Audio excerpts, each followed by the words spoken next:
오늘 우리에게 주시는 하나님의 말씀은 로마서 8장 12절에서 17절까지의 말씀입니다. 로마서 8장 12절에서 17절까지의 말씀을 제가 봉독하겠습니다. 그러므로 형제들아, 우리가 빚진 자로 돼 육신에게 져서 육신대로 살 것이 아니니라. 너희가 육신대로 살면 반드시 죽을 것이로되 영으로서 몸의 행실을 죽이면 살리니 무릇 하나님의 영으로 인도함을 받는 사람은 곧 하나님의 아들이라. 너희는 다시 무서워하는 종의 영을 받지 아니하고 양자의 영을 받았으므로 우리가 아빠 아버지라고 부르짖느니라. 성령이 친히 우리의 영과 더불어 우리가 하나님의 자녀인 것을 증언하시나니 자녀이면 또한 상속자 곧 하나님의 상속자요 그리스도와 함께한 상속자니 우리가 그와 함께 영광을 받기 위하여 고난도 함께 받아야 할 것이니라. 아멘. 이 시간 샤론 찬양대 하나님 앞에 찬양하시겠습니다.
박수로 하나님 앞에 영광 올려드립니다. 감사합니다. 오늘 예배 자리에 여러분 잘 나오셨습니다. 명절을 맞아서 출타하신 가정이 많으신 것 같은데 오늘 또 예배 자리에 나와서 함께 예배하는 여러분들 모두를 주님의 이름으로 환영합니다. 또 등록을 원하시는 분들은 안내하시는 분들에게 말씀하시면 도와드리도록 하겠습니다. 이번 주부터 여러분 사순절이 시작됩니다. 이번에는 이렇게 부활주일이 조금 빨리 3월 아마 말쯤에 부활주일이 있습니다. 그래서 사순절이 이번 주부터 시작이 됩니다. 6월 14일부터 우리 부활주일 때까지 사순절이 시작되는데 우리 향동교회 사순절 기간 동안 성경 쓰기를 이렇게 하고 있는데 이번 사순절 기간 동안은 시편 쓰기가 진행이 됩니다. 그래서 여러분들이 가지고 계신 노트에 편하게 시편을 이렇게 쓰시면 되고 또 노트가 필요해요 하신 분들은 저에게 말씀하시면 제가 이렇게 노트를 준비해서 또 드릴 테니까 여러분 시편 쓰기를 여러분 모두들 참여하셔서 사순절 기간 동안에 큰 은혜가 있기를 바랍니다. 시편을 우리 그래서 마지막 고난 주간 때 우리 다 같이 시편 쓰기를 통하여서 또 은혜를 나눌 수 있기를 바랍니다. 신앙 기초반 모임이 3월 3일 주일부터 시작이 됩니다. 우리 향동교회 안에 신앙 기초반 모임에 참여하지 않으셨던 분들 또 신앙생활에 대해서 궁금하고 또 내가 무엇을 믿는지에 대해서 생각해 보기를 원하시는 분들은 언제든지 오셔서 함께 참여하시면 좋겠습니다. 6주 동안 이 교육이 진행이 됩니다. 3월 3일부터 시작이 됩니다. 많이들 신청해 주시기를 바랍니다. 금요기도회 성가대 주간으로 또 교육부서 주간으로 2월 말과 3월 초에 진행이 되는데 2월 16일이라고 되어 있는데 2월 23일이죠. 2월 23일 주일 금요일 저녁에 성가대 주간으로 금요기도회가 진행되고요. 교육부서는 우리 이제 학교 아이들 개학을 앞두고 우리 3월 1일 금요일 날 교육부서 주간으로 금요기도회가 진행이 됩니다. 기억하셔서 함께 기도의 자리에 힘써 주시기를 바랍니다. 이번 주 교회 청소는 삼전도에서 섬기게 되겠습니다. 대학 청년부 모임 가운데 여러분 함께 많이 응원해 주시고 참여해 주시면 감사하겠습니다. 오늘 좀 안타까운 소식이 있습니다. 그동안 우리 함께 신앙생활했던 우리 염경선 유성희 집사님 가정 또 우리 염재훈 청년 이제 멀리는 아니죠. 멀리는 아니고 그래도 봉천동으로 이사를 가시게 되셔서 또 이렇게 교회를 옮기시게 됩니다. 우리 염경선 유성희 성도님 가정 집사님 가정 또 우리 염재훈 청년 죄송한데 가시기 전에 한번 일어서시면 우리 박수로 누가 더 떠나시는지 그동안 우리 향동교회에서 신앙생활 복되게 하셨는데 멀리 가셔서도 또 신앙생활 잘 하시기를 바랍니다. 감사합니다. 또 우리 지난주에 새 가족 등록해 주셨습니다. 우리 송명은 성도님 우리 서은이하고 함께 등록해 주셨고요. 윤대영, 문정 성도님, 우리 하영이와 서진이 또 양선모 성도님, 이태경 성도님, 하이와 이루까지 함께 등록해 주셨습니다. 혹시 오늘 나오셨나요? 오늘 명절이라 함께 하지는 못하신 것 같은데 다음 주에 우리 한 번 더 인사를 했으면 좋을 것 같습니다. 나오셨어요? 어디 나오셨나요? 여기 자리에서 잠깐만 한번 일어나 주시면 제가 감사하겠습니다. 우리 박수로 우리 윤대영 문정 성도님이시죠? 윤대영 문정 성도님 가정입니다. 감사합니다. 우리 향동교회 안에서 복되게 신앙생활 하시기를 바랍니다. 우리 옆에 분들 보면서 인사하겠습니다. 잘 나오셨습니다. 잘 나오셨습니다. 새해 인사를 한 번 더 하셔도 좋을 것 같아요. 새해 강건하시기를 바랍니다. 축복하시기를 바랍니다. 감사합니다.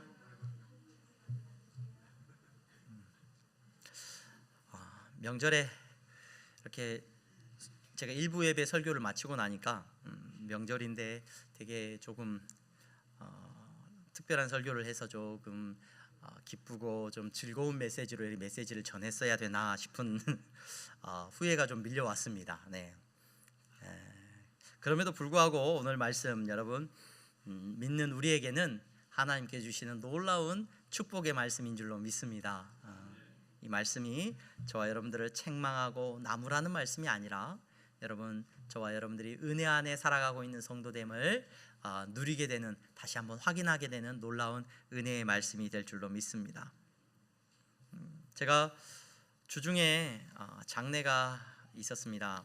장례 집례하는 건 아니고 조문을 해야 될 장례가 있어서 제가 강남의 성모병원이라는 병원에 장례식장에 다녀왔는데 제가 우리 성도님들한테 말씀드렸을 거예요. 그곳에 가면 제가 꼭 하는 일이 있습니다.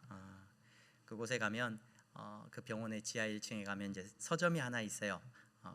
아마 카톨릭 재단이기 때문에 카톨릭 서점이 하나 있어요. 그래서 제가 특별히 시간을 내서 카톨릭 서점에 천주교 서적들을 접할 기회는 없기 때문에 그 시간에 가면은 꼭 그곳에 들려서 책을 몇 권 구입해서 보곤 하는데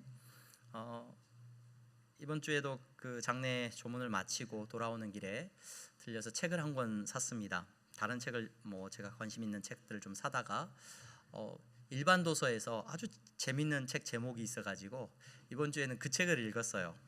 다른 책 사놓고는 다른 책은 못 읽고 그 책 제목이 너무 재미있어서 그렇게 두껍지 않은 책인데 책을 읽었습니다.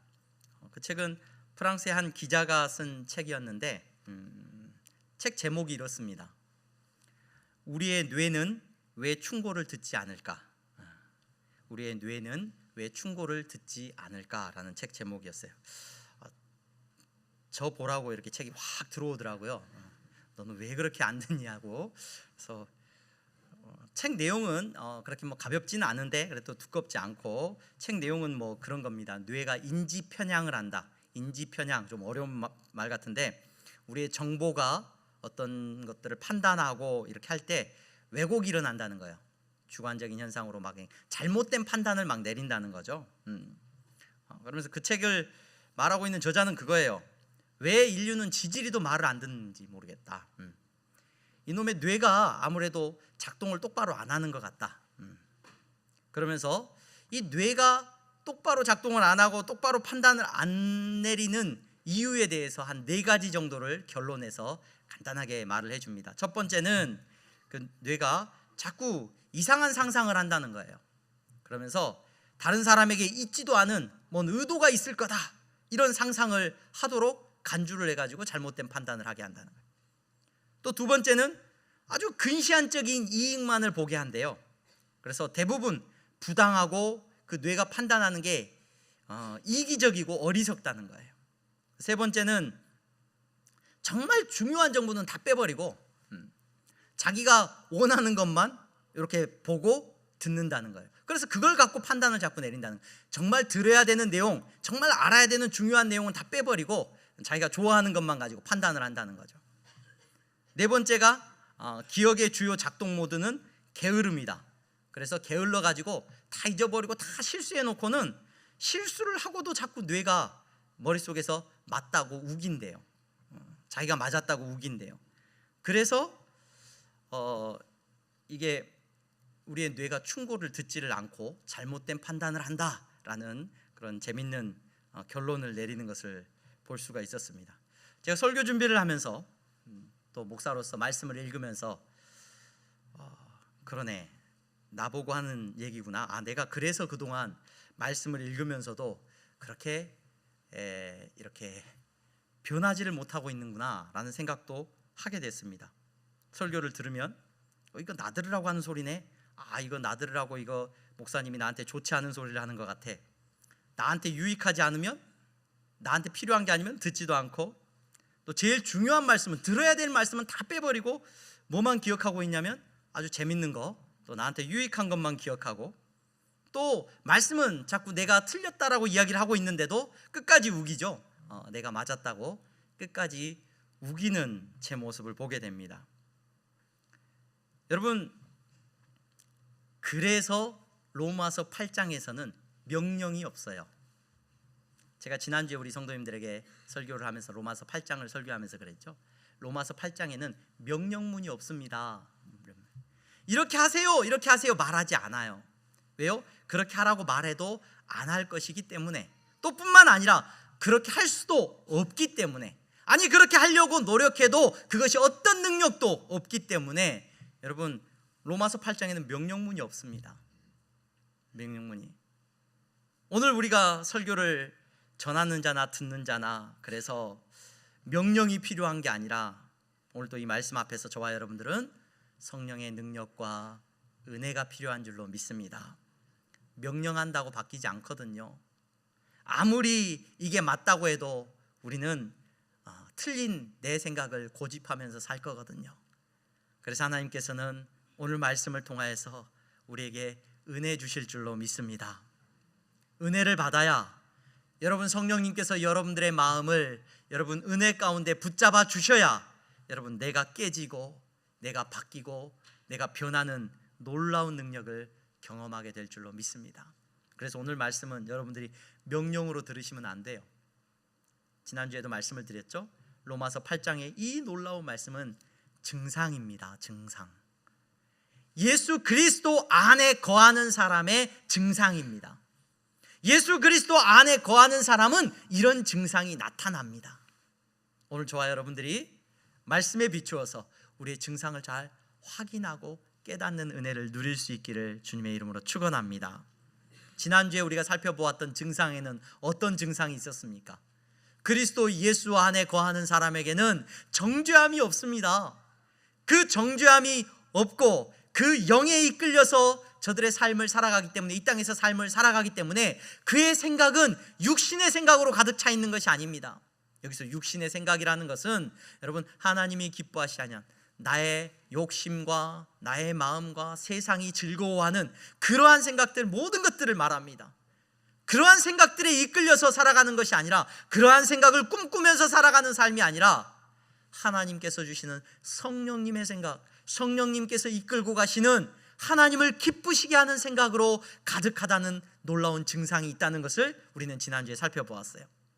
오늘 이 자리에, 예배 자리에 나오신 여러분, 오늘 예배하는 마음으로 하나님 앞에 나왔습니다. 하나님이 기뻐하시는 이 자리에 나오신 여러분들, 성령의 이끌림을 따라서 오늘 이 자리에 나오신 줄로 믿습니다. 그 놀라운 증상이 여러분들한테 있는 줄로 믿습니다. 오늘 저와 여러분들이 살펴보고자 하는 또 하나의 증상이 있습니다. 12절 말씀에 그 증상이 뭐라고 말을 하고 있냐면, 그러므로 형제들아, 우리가 빚진 자로 돼 육신에게 져서 육신대로 살 것이 아니니라, 이렇게 말을 해요. 이 표현이 우리말 성경으로 번역을 하면서 이게 아무래도 너무 어려운 표현이다 보니까 의도적으로 의역을 했어요. 의역을 해서 형제들아, 우리가 빚진 자다, 빚진 자인데 어디에 빚진 거냐면 육신의 빚을 져가지고 육신의 이끌림대로 살 것이 아니다라는 말이에요. 이 말씀은, 그러니까 우리가 빚진 자가 되었는데 그 빚진 자로서 살아가는 인생이 아니라는 거예요. 무엇에 빚져서 살아가는 인생이 아니냐면 육신에게 빚져서 육신이 이끄는 대로 살아가는 사람이 아니라는 것을 오늘 12절에 말해주고 있어요. 이게 증상이라는 겁니다. 증상. 예수님을 믿고 그 안에 성령님의 내주하심을 경험하고 성령 안에 거하는 사람들은 육신에 빚져서 살아가는 사람이 아니다. 여기서 빚지다라는 이 표현 자체는 여러분 금전적으로 빚지는 것을 우리가 생각하게 되는데, 그 빚짐의 결과에 조금 더 집중되어 있어요. 그러니까 빚을 지면 어떻게 되느냐? 여러분, 빚을 지면 어떻게 돼요? 그 빚에 이끌려서 가게 됩니다. 여러분, 그 빚이 우리를 끌고 간단 말이에요. 여러분, 오늘 우리가 읽은 이 본문의 말씀 가운데서 육신에 빚지지 않았다라는 이 말씀의 의미를 저와 여러분들이 조금 깊이 생각을 해봐야 됩니다. 교회 안에서 우리가 금전적인 거래나 빚을 지는 거나 이런 것들에 대해서는 우리가 하지 않는 것이 지혜롭습니다. 누군가가 도움이 필요하다면 여러분, 힘 닿는 대로 서로를 돕되 빚지거나 빚을 내는 어리석은 일을 우리가 하지 않기를 소망합니다. 왜냐하면 여러분, 왜 빚을 지지 말라고 하냐면, 여러분, 빚을 지면 내가 교회 왔어요. 내가 저 사람에게 빚을 졌어요. 그러면 그 빚진 사람을 볼 때, 나를 빌려준 사람을 볼 때 마음이 편해요? 불편해요? 불편해요. 여러분, 빚이 있으면 그 빚이 내 생각과 내 모든 시간과 내 마음의 모든 것을 다 지배합니다. 여러분, 오늘 성경이 말하고 있는데 육신의 빚진 자가 아니다라고 말을 해요. 육신의 빚진 자가. 이 말은 곧 육신의 빚진 자가 되어서 그 육신이 이끄는 대로 살아가는 사람, 그 육신의 종노릇하는 사람이 아니라는 다른 표현이죠. 육신이라는 것은 여러분, 우리의 육체만을 말하는 것이 아닙니다. 세상의 욕심과 세상의 명예와 하나님이 기뻐하시지 아니하는 모든 것들을 말합니다. 세상의 지배, 세상의 권세를 말합니다. 오늘 예배 자리에 나오신 여러분, 저와 여러분들은 그렇게 세상의 영향력 안에 세상의 빚진 자로 살아가는 것이 아니라, 성경은 우리가 어디에 빚졌다라고 말을 해요? 저와 여러분들이 은혜에 빚진 사람이다 라고 말을 합니다. 이 말은 빚지지 않았다는 말입니다. 우리는 세상에 끌려 살아가는 사람이 아니라는 말입니다. 우리는 은혜로 말미암아 완전히 자유함을 누리는 하나님 나라의 백성이라고 오늘 성경은 우리에게 말해주고 있는 줄로 믿습니다. 저와 여러분들의 삶에 증상이 나타나야 돼요. 내가 그래서 은혜에 붙들린 사람인가? 은혜에 이끌려 살아가는 사람인가? 육신에 빚진 사람인가? 여러분 증상을 잘 체크해 보셔야 돼요. 이 증상은 누가 제일 잘 아느냐면 가까이 있는 식구들이 제일 잘 알죠. 나도 잘 모를 수 있어요. 여러분 우리의 자녀들이 우리 엄마 아빠가 어디에 빚져 있는지 잘 압니다. 육신에 빚져 있는 사람인지 은혜에 붙들린 사람인지 잘 압니다. 우리 자녀들이 부모를 바라보면서 그래서 우리의 자녀들은 부모의 기대에 어긋나지 않게 생활합니다. 우리 부모님이 육신에 빚져 있으면 그 빚을 갚기 위해서 우리의 자녀들은 육신에 충성을 할 겁니다. 하지만 우리의 자녀들이 우리의 모습을 보면서 우리의 부모가 은혜에 붙들린 사람이라는 것을 깨닫게 되면 여러분 걱정하지 않으셔도 됩니다. 우리의 부모가 은혜에 붙들린 사람이라는 것을 우리의 자녀들이 깨닫게 되면 여러분들의 자녀들의 삶도 여러분 은혜 안에 거하는 삶을 살게 될 겁니다. 우리 부모가 빚져 있다는 걸 알면 여러분 우리 자녀들이 착하거든요. 그래서 우리의 자녀들이 우리 부모님이 빚져 있는데 내가 그 빚을 갚아야지. 여러분 세상의 욕심을 위해서 부모의 만족을 위해서 아마 우리의 자녀들이 열심히 세상을 향해서 달려갈 거예요. 명절을 맞아서 여러분 가족들이 모였습니다. 같이 모여서 식사도 하고 교제합니다. 여러분들의 가정은 은혜에 붙들린 가정이기를 주님의 이름으로 축원합니다. 육신의 빚진 자들이 모여있는 가정이 되면 안 되죠. 여러분들의 부모님들을 바라보면서 자녀들을 바라보면서 여러분 왜 감사하고 왜 기뻐하십니까? 여러분 뭐가 불평이고 뭐가 원망이십니까? 무엇 때문에 슬프고 무엇 때문에 낙담하십니까? 교회 나와 막 이게 여러분 은혜에 붙들린 게 아니에요. 여러분 너 왜 예배 안 드리냐, 교회 안 가냐? 여러분 명절이 끝나면 우리 자녀들이 스트레스 받죠. 가뜩이나 다른 것도 스트레스 받는데 우리 엄마는 또 교회까지 다녀. 와, 하나 더해지죠. 교회 나가라는 말까지 하나 더 더해지죠. 여러분 그것이 우리의 자녀들을 은혜 안에 거하도록 만드는 것이 아니라 여러분들이 빚진 자로 사는 것이 아니라 은혜에 붙들린 자로 살아갈 때 여러분들의 자녀들도 은혜의 자녀들로 하나님 앞에서 살아가게 될 줄로 믿으시기를 바랍니다. 갈라디아서 5장에 보면은 그러면은 육신의 빚진 자의 모습이 어떠한지가 조금은 정확하게 나와 있어요. 갈라디아서 5장에 보면 육체의 일은 분명하니 이렇게 선포를 합니다. 육체의 일은 분명하다는 이 말과 함께 그 다음에 단어들이 워낙 강해가지고 다른 그 뒤에 나오는 내용들도 굉장히 중요한 의미인데 이것만 안 하면 뭔가 육체의 일을 안 하는 것처럼 착각을 하는 경우가 있어요. 육체의 일은 분명하니 뭐냐? 갈라디아서 5장에 이렇게 말을 합니다. 음행과 더러운 것과 호색과 우상 숭배와 주술과 원수 맺는 것과 분쟁과 시기와 분냄과 당짓는 것과 분열함과 이단과 투기와 술 취함과 방탕함과 또 그와 같은 것들이라. 여러분들의 삶의 모습 가운데 여러분 육신에 이끌려서 살아가는 모습들이 증상이 없기를 간절히 소망합니다. 이걸 잘 체크해 보셔야 돼요. 여러분들의 말 속에, 여러분들의 삶 속에 여러분 육체의 일을 쫓아서 거기에 빚진 것 마냥 여러분 끌려가는 인생이라고 한다면, 여러분 그것에 끌려가는 인생이라고 한다면 여러분 어떻게 우리가 은혜 안에 거하는 삶의 모습이라고 할 수 있겠습니까? 가족 가운데 하나님께서 먼저 천국으로 부르신 식구가 있습니다. 혈액암으로 돌아가신 분이 계시는데 그분이 투병 중에 계실 때 늘 아침마다 가족 카톡에 그런 게 올라왔어요. 오늘은 호중구 수치가 얼마입니다. 백혈구 수치가 얼마입니다. 혈소판 수치가 얼마입니다. 그 수치에 울고 웃고 했던 기억이 나요. 수치가 조금 올라가면 좀 희망이 보인다. 수치가 떨어지면 실망하고 낙담했던 것 같아요. 그 수치에 막 이렇게 우리가 눈여겨봤어요. 여러분 오늘 예배 자리에 나오신 여러분, 여러분들의 증상을 여러분들이 잘 말씀에 비추어서 체크하셔야 돼요. 내 삶에 육신을 쫓아서 살아가는 증상들이 가득한지, 아니면 오늘 영을 쫓아서 은혜에 붙들린 사람으로 살아가고 있는지를 확인할 수 있는 은혜가 있기를 주님의 이름으로 축원합니다. 제가 처음 설교를 시작하면서 이 설교가 무거운 주제가 되어서 참 힘듭니다라고 말씀을 드렸어요. 근데 다시 말씀을 드립니다, 여러분. 다시 한번 확인을 합니다. 성도에게는, 오늘 그리스도 예수 안에 있는 사람에게는 이 말씀이 얼마나 놀라운 은혜의 말씀인지 모릅니다. 내가 은혜 안에 살고 있기에, 내가 육신에 붙들린 사람이 아니기에 오늘 하나님께서 들려주시는 이 말씀들이 나를 칭찬하고 나를 복주시고 나를 정말로 위로하는 격려의 말씀인 줄로 믿으시기를 바랍니다. 여러분, 바울은 이제 말을 합니다. 뭐라고 말을 합니까?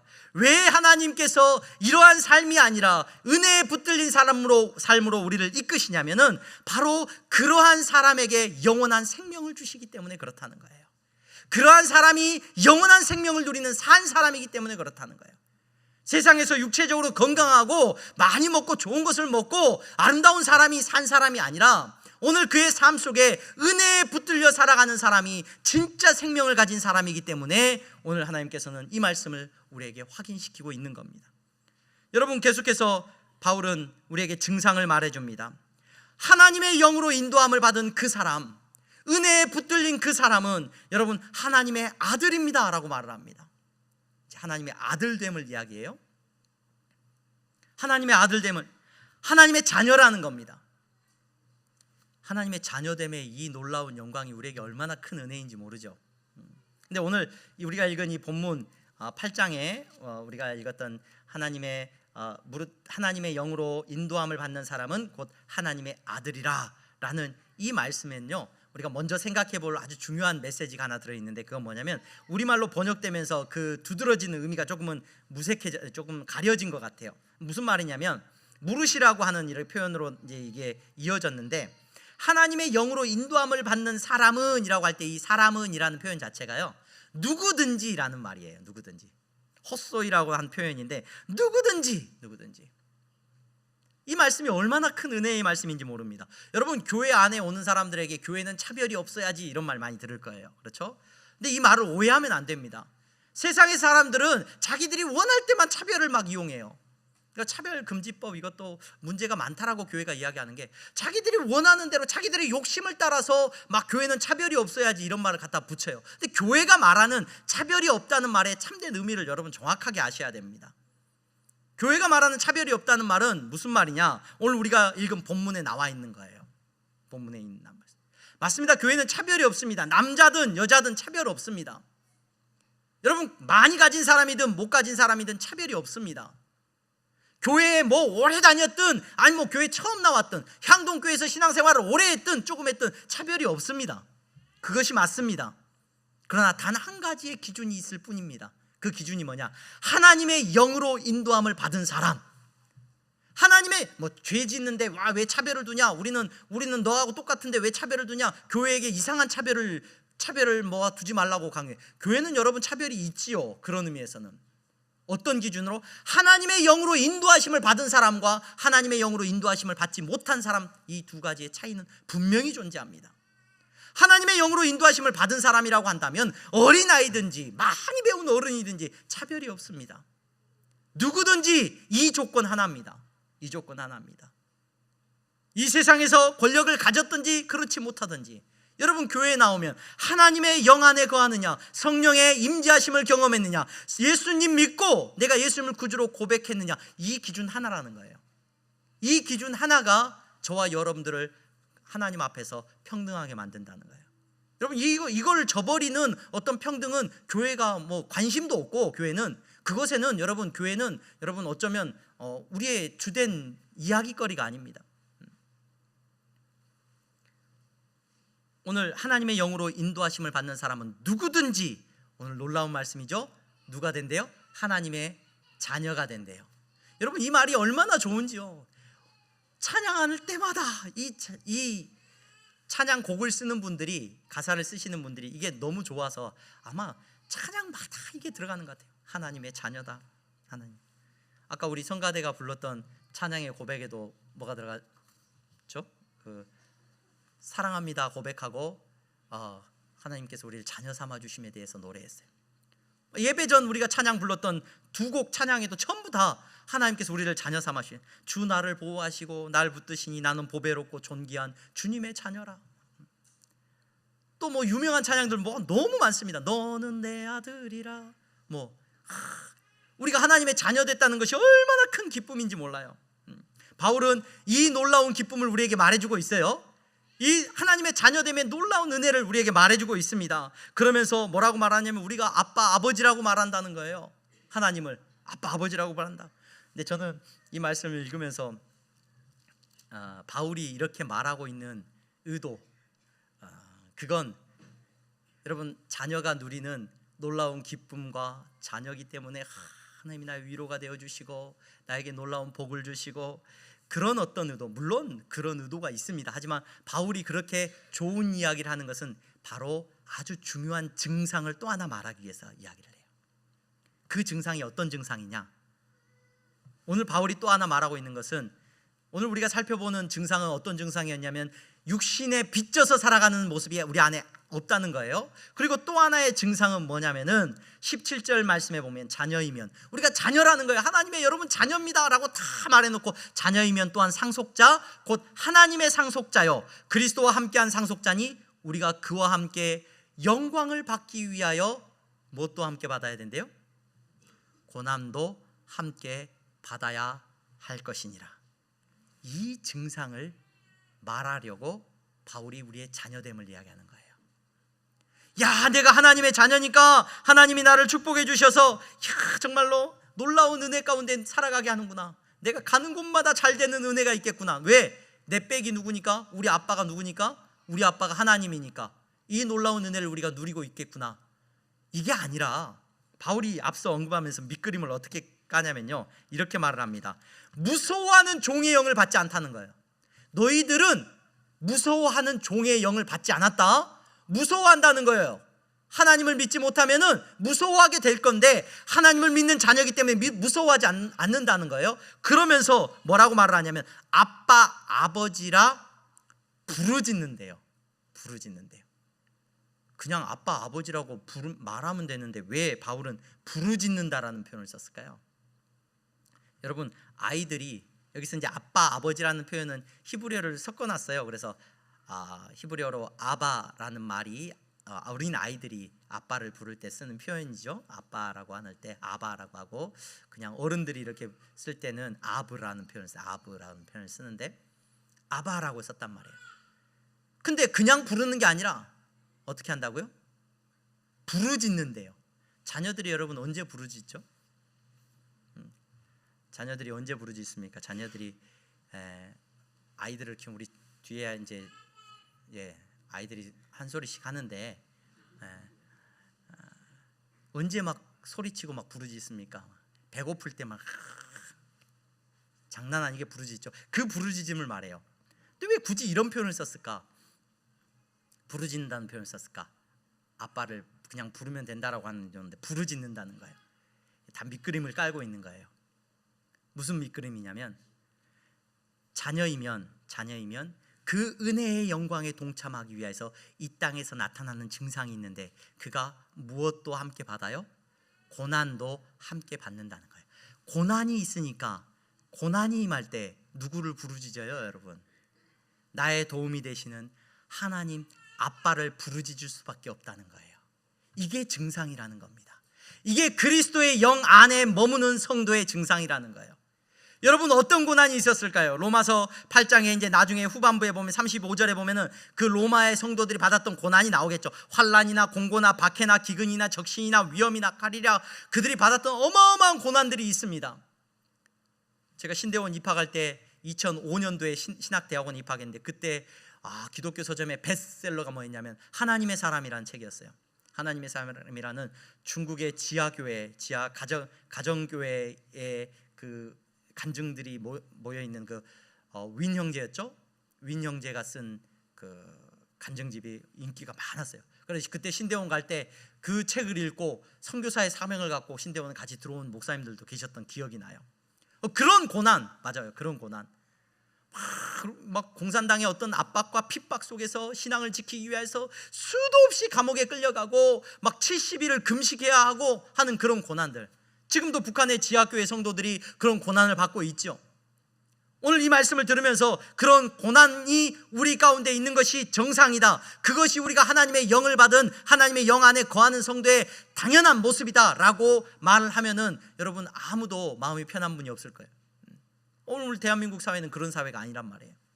명절을 보내고 있는데 제가 어렸을 때 기억납니다. 시골에서 아버님이 목회하셨을 때 그 교회에 찾아왔던 명절을 보내면 항상 뭔가 갈등이 많았던 것 같아요. 집에서 제사를 지내는 문제로 핍박받고 막 울면서 새벽에 권사님들이 막 기도하셨던 분들이 많으셨던 것 같아요. 그런데 여러분 오늘날은 뭐 그런 분위기도 아니지 않습니까? 그럼 우리에게 고난은 뭐예요 도대체? 여러분들의 삶의 고난은 어떤 고난입니까? 그게 당연히 있어야 되거든요. 고난이 하나님의 영 안에 거하는 사람에게는 그 고난이 뭐냐? 갈라디아서 5장 우리가 아까 먼저 읽었어요. 육체의 일에 대해서 이야기를 했어요. 육체의 일은 현재 하나님 이런 일들이 있다는 거예요. 그리고 그 다음에 바로 21절까지 육체의 일이 나오고 22절에 딱 이렇게 나와요. 오직 성령의 열매는 뭐예요? 여러분 잘 아시죠? 사랑과 희락과 화평과 오래 참음과 자비와 양선과 충성과 온유와 절제니 이 같은 것을 금지할 법이 없다. 그러면서 24절에 그리스도 예수의 사람들은 육체와 함께 그 정욕과 탐심을 십자가에 못 박았다, 이렇게 설명이 나오거든요. 제가 왜 이 말씀을 드리느냐? 여러분 성령님께서 우리를 이끌고 가시면은 성령의 아름다운 열매를 맺게 되는데 이 열매를 가만히 생각해 보시기 바랍니다. 사랑이라는 열매가 여러분 얼마나 아름답습니까? 교회에 나오면 성령 충만하면 사랑이라는 열매가 맺혀질 것 같아요. 왠지 막 보는 사람을 사랑하게 되고, 여러분 기독교의 사랑은 그런 사랑이 아니라고 말씀을 드렸습니다. 의지의 결단입니다. 기독교의 사랑은 여러분 의지의 결단으로 저 원수 같은 사람을 사랑하는 것이 여러분 쉬운 일이에요? 어려운 일이에요? 고통이 있어요? 없어요? 도무지 용서할 수 없는 사람을 사랑하겠다라고 말을 하고 그 사랑 앞에서 여러분 그 사랑을 가지고 나아가는 일이 여러분 고난스럽지 않다고 누가 말할 수 있습니까? 희락이 나옵니다.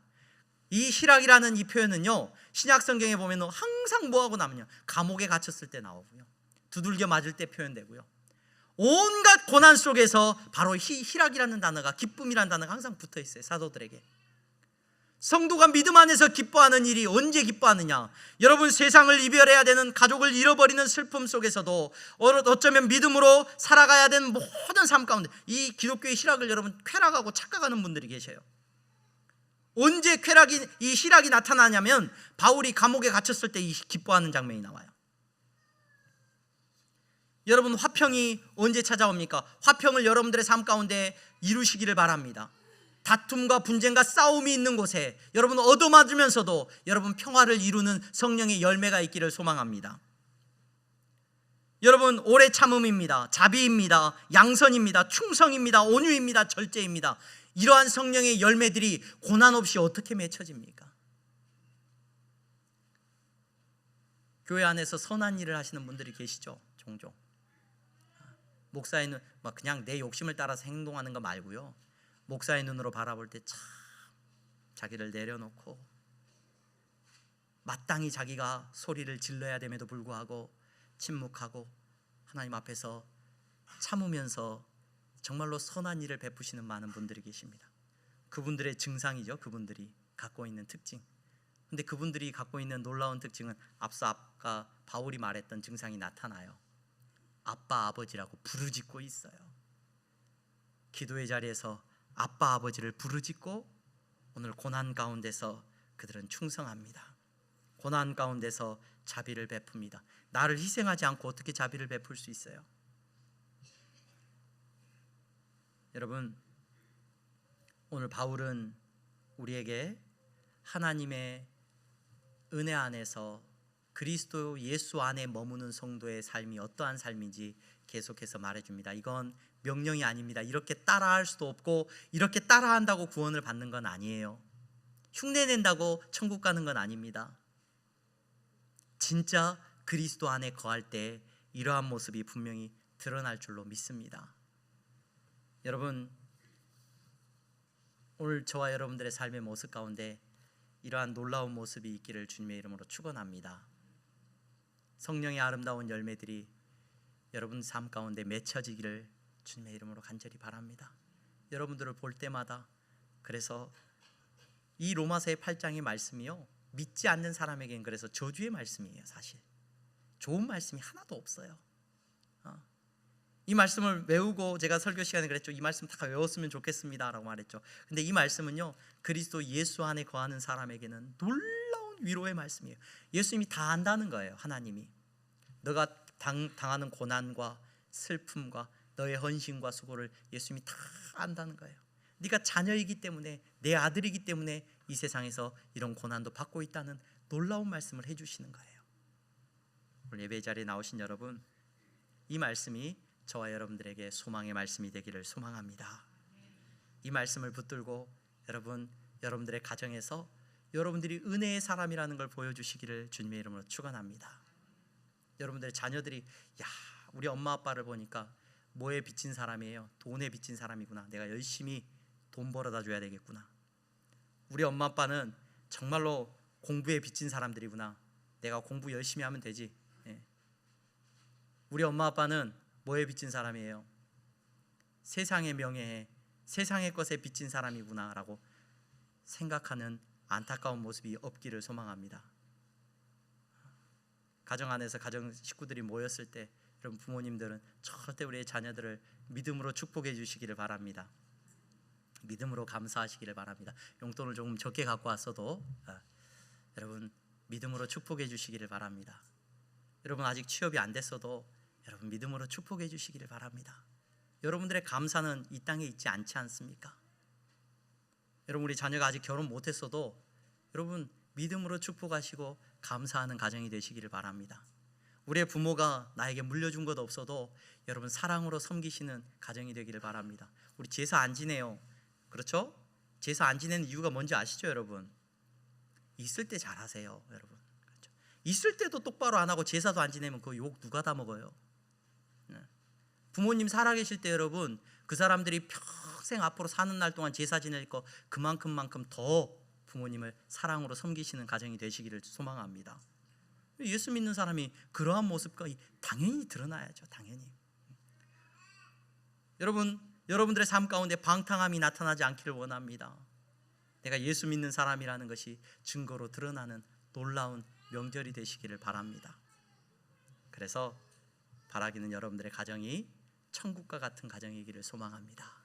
예수 믿는 사람들이 모여있는 곳이 천국이지 않습니까? 여러분들의 가정이 하나님께 주시는 천국과 같은 은혜를 누리게 될 줄로 믿습니다. 기도하겠습니다. 거룩하신 하나님 감사합니다.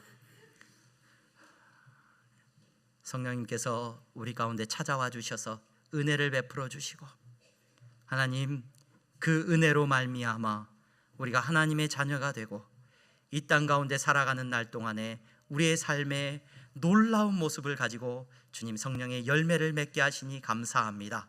사랑하는 우리 항동교회 성도들은 가는 곳마다 저들이 은혜의 사람들인 것이 나타나게 하여 주시옵소서. 저들이 세상의 육신의 빚진 자가 아니라는 것이 주여 하나님 아버지 저들의 자녀들이 알게 하시고 저들의 주변의 사람들이 깨달아 아는 역사가 있게 하여 주시옵소서. 아버지 하나님 감사합니다. 슬픈 마음이 있는 성도 있다면 주님이 위로하시고 하나님께서 주시는 기쁨이 충만하게 하시고 저들의 삶에 하나님 성령의 열매들이 충만하게 하여 주시옵소서. 예수 그리스도의 이름으로 기도하옵나이다. 아멘.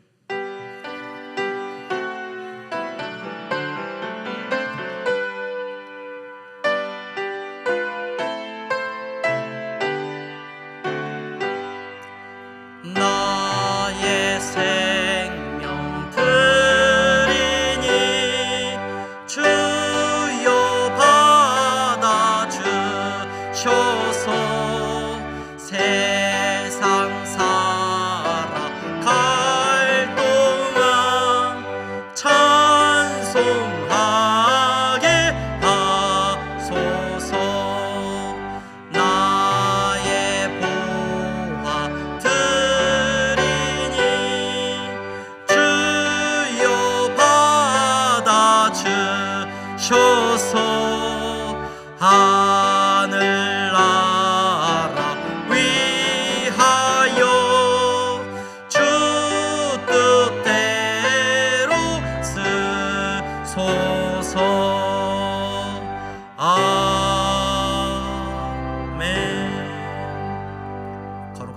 하나님 감사합니다.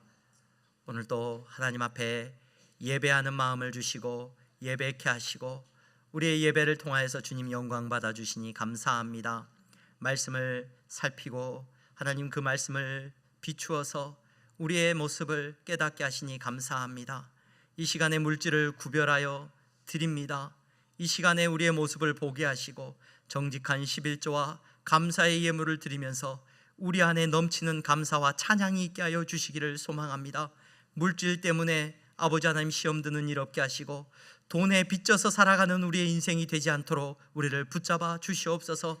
하나님의 자녀됨의 권세를 누리게 하셨사오니 어디로 가든지 무엇을 하든지 하나님의 영광을 위하여 쓰임받는 우리가 될 수 있도록 축복하여 주시옵소서. 아버지 하나님 감사합니다. 선교의 예물을 드리고 장학헌금을 드립니다. 건축헌금을 드렸습니다. 하나님의 나라가 우리 가운데 세워지기를 원하는 마음으로 드리는 예물이오니 주님이 기뻐 받아 주시옵소서. 아버지 하나님 물질 때문에 물질의 궁핍함 때문에 힘들어하고 있는 성도들이 있습니까? 아버지 하나님 정말로 가난함 때문에 어려워하고 있는 성도들이 있습니까? 아버지 하나님 더 큰 위로와 은혜를 주시고 저들의 삶에 일용할 양식을 주님이 책임져 주시옵소서. 예수 그리스도의 이름으로 기도하옵나이다. 아멘. 우리 다 함께 일어나서 찬양하겠습니다.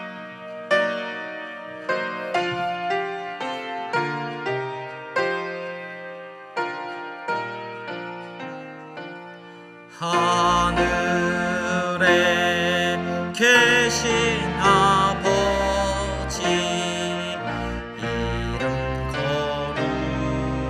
거룩하사 주님 나라 임하시고 뜻이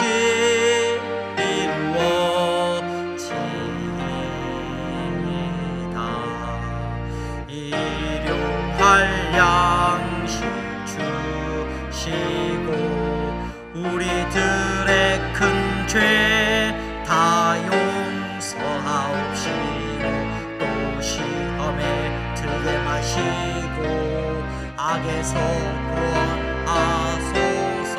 대개 주의 나라 주의 권세 주의 영광 영원히